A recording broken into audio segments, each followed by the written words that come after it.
Tiga pelajar pusat Seorang wanita ditikam berdasarkan rakaman kamera litar kejadian samun CCTV oleh jirannya di flat kawasan termasuk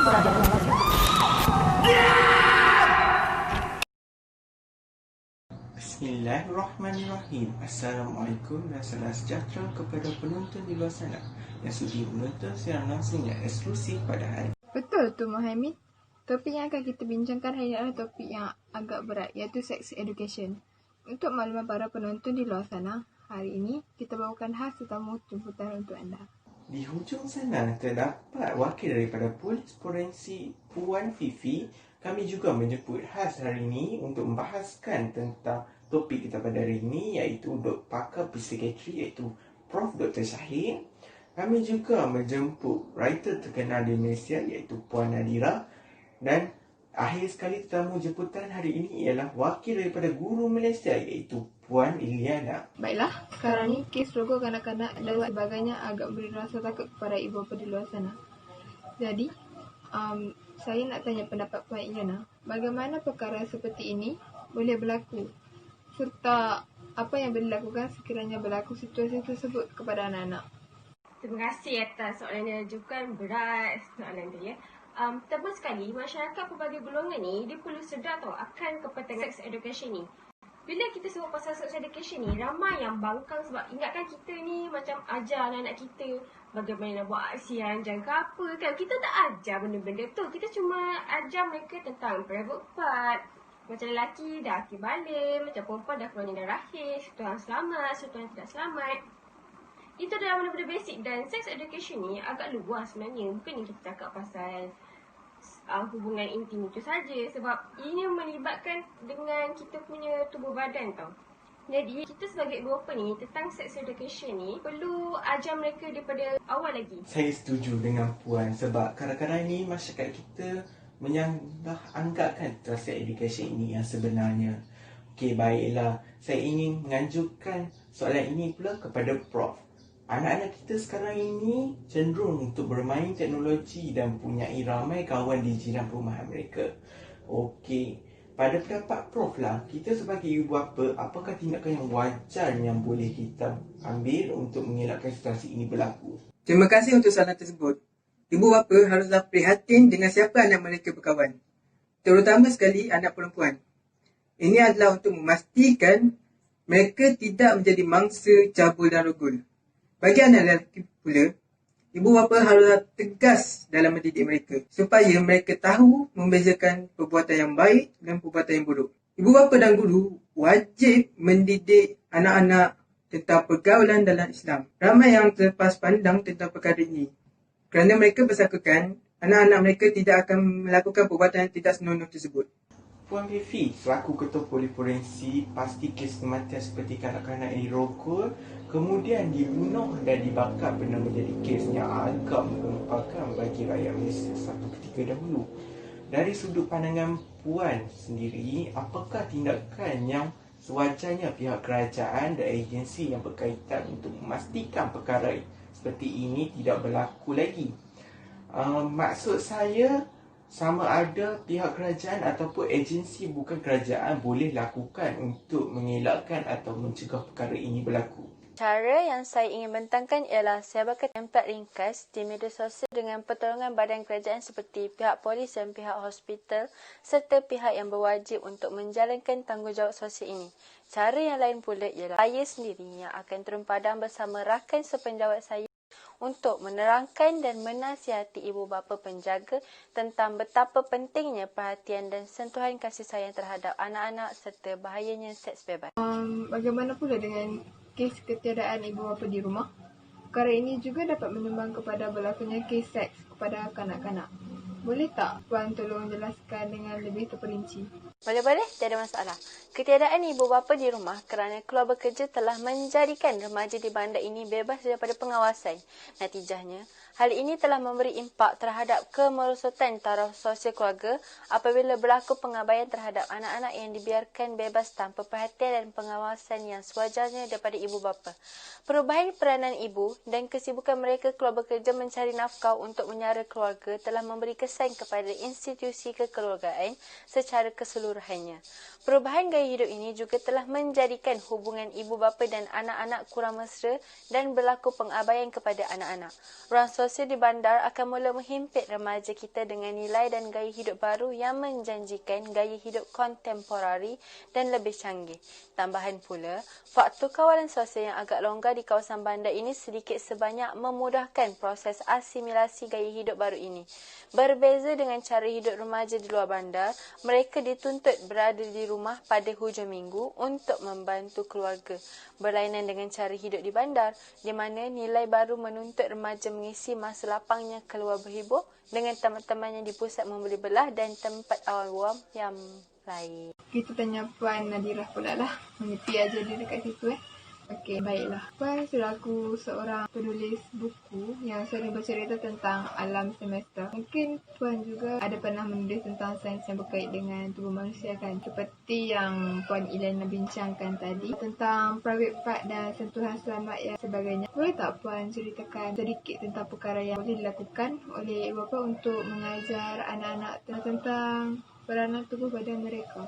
Okay, terima kasih atas soalan tu. So, bagi saya, ibu bapa kena terapkan something yang basic. Contohnya pasal anatomi manusia. Ibu bapa kena gunakan term-term yang betul untuk menjelaskan sesuatu organ. And yang saya nak tekankan sekali dekat sini ialah pasal penggunaan bahasa kiasan ataupun nama kiasan terhadap private parts. Okay, contohnya yang lelaki, I'm sorry but I have to say this, zaman sekarang dan juga zaman-zaman dulu pun, diorang menggunakan panggilan burung, bird untuk menerangkan kemaluan lelaki. Sebenarnya salah. Kita sepatutnya membetulkan namanya dan memberitahu bahawa anak kita bahawa nama yang sepatutnya ialah penis ataupun zakar. Yang perempuan lagi lalu cakap nama kiasan ni membuatkan masyarakat zaman sekarang menjadikannya sebagai bahan lawak. Benda tu macam tak sopan untuk kita dengar. So, bila kita dah ajar anak-anak kita pasal anatomi manusia ni, diorang akan dapat tahu beza anggota badan dia dengan anggota yang lain. So, contohnya, bila diorang dah kenal semua bahagian badan ni, diorang curious tau. Dia akan tanya, contoh yang budak lelaki tanya, Mama, kenapa yang Siti tu lain? Yang macam tu. So, ibu bapa kita tak perlu takut tau dengan jawapan ni. Kita kena get ready bila kita dah jadi mak ayah. Okay, yang tu satu. Yang tu soalan yang kerap diorang tanya lah. Yang second, diorang tanya, baby tu datang dari mana? Macam mana baby keluar? Apa itu sex? Tu diorang dah curious bila kita start mengajar pasal anatomi manusia ni. So, ibu bapa jangan takut tau nak jawab soalan ni. Tak ada istilah pun terlalu muda kanak-kanak untuk belajar benda-benda macam. So contohnya lah, saya bagi contoh untuk ibu bapa untuk jawab soalan yang kanak-kanak curious. So, yang first, diorang tanya, apa itu seks? So, ibu bapa tak perlu guna ayat panjang-panjang tau. Just straight to the point untuk terangkan dekat diorang. Sebelum tu, kita kenal pasti dulu soalan diorang ni dia nak tahu pasal apa. Okay, so contoh tadi, seks tu apa? So, kita terangkan hubungan seks tu ialah salah satu cara menunjukkan kasih sayang dan cinta suami isteri macam mak dan ayah. Kalau nak bagi diorang faham lagi, kita kena cakap terdapat cara menunjukkan kasih sayang antara mak dan ayah ni macam berpelukan, berpegang tangan yang boleh dilihat oleh individu lain. Sementara ada juga yang cara yang khusus yang tak boleh dilihat oleh orang lain dalam ruang yang tertutup dan dikunci. Atau bila diorang tanya macam mana baby keluar, so kita boleh jawab melalui laluan khusus dalam tubuh ibu yang dikenali sebagai faraj. Macam tu, simple je. Okay, so bila dah belajar pasal anatomi semua benda ni, memang akan wujudnya masyarakat yang akan macam mempersalahkan ibu bapa yang menggunakan cara sepatutnya. Dia orang akan tanya, kenapa guna ayat-ayat macam tu? Kenapa explain macam tu? Kenapa guna terms macam tu? Takkah budak-budak akan terdedah kepada seks? Sebenarnya tak pun. Penggunaan bahasa kiasan ni lah yang membuatkan budak-budak tu akan terdedah lebih lagi kepada seks. Kenapa? Sebab macam yang saya mention tadi, ibu bapa ni dia orang macam marah ataupun nak cili mulut anak-anak dia bila anak dia tanya pasal berkaitan dengan seks ni lah. Contohnya pasal air mani, seks tu apa. Bila dia orang kena marah, dia orang akan beranggapan tau. Dia orang macam, aku tak boleh tanya soalan ni dekat mak aku, tak boleh tanya soalan ni dekat ayah aku. Soalan ni macam tak patut dibicarakan. So dia orang akan mula surf internet tau. So bila dia surf internet lah, things getting worse. Dia orang akan ketagih pornografi. Sebab budak-budak zaman sekarang tak sama tau dengan zaman-zaman kita. Dia orang 24 jam phone ada kat tangan. So bila phone dekat tangan, tak tahulah semuanya adalah di hujung jari. So pesanan saya untuk semua bakal ibu bapa di luar sana, be get ready from now on, because kita tahu apa yang akan jadi pada masa depan. Kita kena berusaha lebih sikit untuk kebaikan anak-anak kita. Kita kena lindungi anak-anak kita. So kita kena cari ilmu ni kena cari tau. So kita kena persiapkan diri dengan baca pasal sex education, cari pasal video dia untuk kebaikan anak kita. Dan jangan pernah fikir pun bahawa kanak-kanak terlalu muda untuk berfikir tentang sex education ni. Wah, sungguh padat dan padu kata-kata daripada penulis kita ni ya. Baiklah Puan Iliana, anda mahu berkongsi apa-apa tentang peranan yang boleh dilakukan oleh ibu bapa bagi membendung masalah ini? Ya, macam saya cakap tadi kan, kita kadang-kadang bila seorang guru, bila mama marah, biasalah kita bagi tugas dan mereka tak buat kan. Kadang bila saya marah je, nanti dia kata, alah cikgu relax lah, malam ni kan malam Jumaat. Saya memang macam, ya Allah. Sebab kelas tu kita bercampur tau lelaki dan perempuan. Kadang-kadang bila seorang pelajar tu cakap macam tu, kawan-kawan lain pun boleh gelak. Tapi yang saya sebagai guru ni macam, mereka ni faham ke tak apa sebenarnya kan. Sebab mereka menganggap benda tu adalah biasa je. Tapi sebenarnya benda tu adalah sangat-sangat tidak elok. Dan lagi satu, pernah juga dalam satu hari tu saya suruh mereka melukis dekat atas kertas kan, pasal lukisan apa semua. Dan mereka boleh lukis benda yang bukan membuatkan saya macam, alah cikgu tak ada kan, sebab tu cikgu macam. Jadi saya rasa macam, ya Allah, mereka tu kecil lagi, insan yang tak tahu apa-apa tapi sudah terjebak dengan benda-benda ni. Memang bukan saja yang biasa-biasa je. Kadang-kadang mereka punya lawak lucah tu terlalu advance yang bagi kita rasa macam kau tak cukup umur untuk berbicara tentang ini. Dan lagi satu, ibu bapa perlu mendisiplinkan anak-anak mereka untuk mandi sendiri. Satu pesanan yang berguna dan sangat padat pengisian yang diberikan oleh panel-panel jemputan kita pada hari ini. Untuk makluman, kita juga ada meminta pendapat mereka di luar sana tentang perkara yang boleh dilakukan sekiranya berlaku seks kanak-kanak dan juga perkara yang boleh dicegah. Tanpa buang masa, mari kita dengarkan bersama pendapat masyarakat di luar sana pula. Pada pendapat saya, ibu bapa tidak seharusnya memberi gadget kepada kanak-kanak kerana untuk mengelakkan kanak-kanak daripada melihat benda-benda yang tidak baik. Sebagai contoh, ibu bapa perlu menghadkan pemberian gadget kepada anak-anak supaya anak-anak tidak dapat melihat video-video yang tidak sepatutnya dilihat oleh mereka. Sekian saja pada saya. Terima kasih. Pada pendapat saya, sebagai seorang masyarakat, pemilihan teman yang kurang sesuai akan terjerumus kepada pergaulan bebas.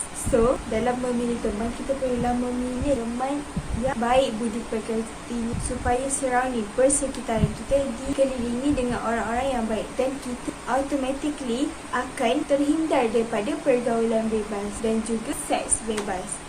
So, di sini sebagai masyarakat memang amat penting, bagi saya sebagai masyarakat amat penting untuk kita memilih kawan yang betul. Pada pendapat saya, isu ini semakin berleluasa kerana kelalaian ibu bapa terhadap anak-anak. Kurang perhatian, kurang didikan agama. Ibu bapa tidak memantau pergerakan anak-anak sampaikan anak-anak berasa dirinya disingkir. Jika anak saya menjadi masa rogol, saya akan membuat laporan polis dan membawa anak saya ke pakar kaunseling untuk memastikan fikiran anak saya tidak terganggu. Terhadap kanak-kanak pada tahun 2020 hingga 30 Jun 2020 yang direkodkan oleh Polis Diraja Malaysia adalah sebanyak 1,721 Kes rogol mencatat jumlah tertinggi iaitu sebanyak 377 kes, cabul 152 kes dan liwat 20 kes. Pendedahan ibu bapa terhadap masalah penderahan seksual dan salah laku terhadap kanak-kanak di negara ini masih rendah.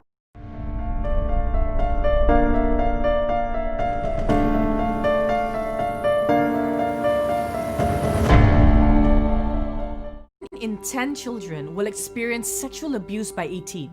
This is not an exaggeration. These are statistics. This is fact. These are real children getting scarred for life. Malaysia, this is a problem and we need to talk about it. We need to stop it. Join the National Seminar to Stop Child Sexual Crimes. Go to fb.com/hentikanmy to find out how.